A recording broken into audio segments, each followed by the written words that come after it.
This is question 16 and it's a question about a speed time graph. And what we've got to do is estimate the distance a car travels, which is represented by this graph, in the first 30 seconds.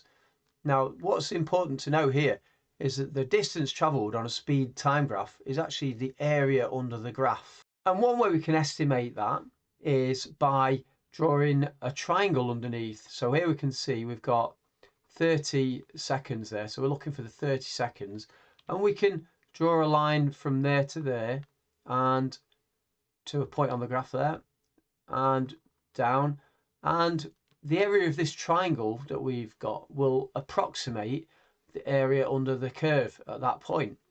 So what we need to do is, we know the base of the triangle there is 30, and we know the height, or we can estimate the height by just reading across. So if I project across, I need to try and understand this scale because it's a bit of an awkward one.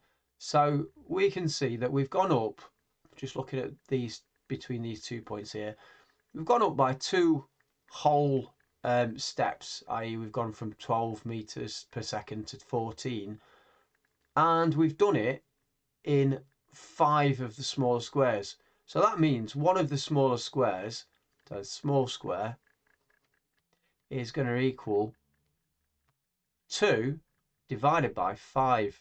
So a small square is actually equal to, as a decimal, 2 divided by 5 is 0.4. We can always check that on the calculator if we want. So 2 divided by 5 equals 0.4 if I press the SD button to convert it to a decimal.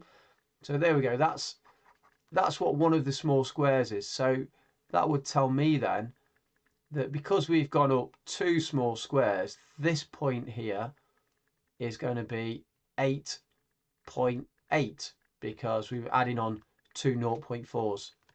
So that's 8.8 there. And so if we just use the formula for the area of a triangle, we've got that the area is equal to half times the base, which is 30, times the height, which is 8.8. So I've got half, or 0.5, times 30 times 8.8, and that gives me 132.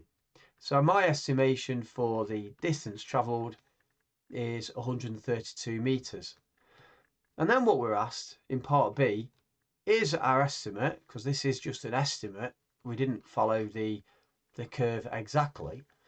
Is it an underestimate or an overestimate of the actual distance that was travelled?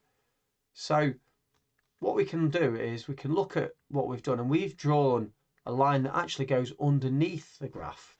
If I draw it exaggeratedly, the graph itself went like that, but the line we drew went like that. So we've missed off a bit. So we would say it's actually an underestimate.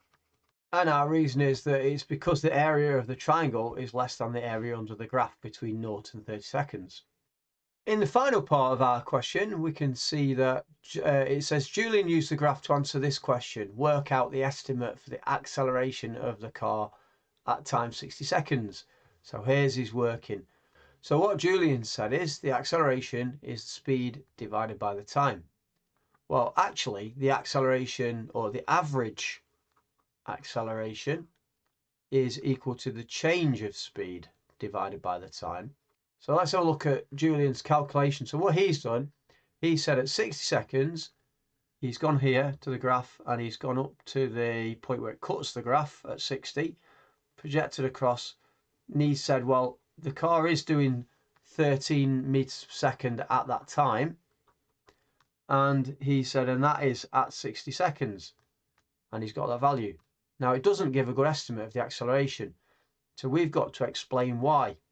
So the way you would calculate the acceleration at this point, it's not the actual overall value of the speed divided by the time.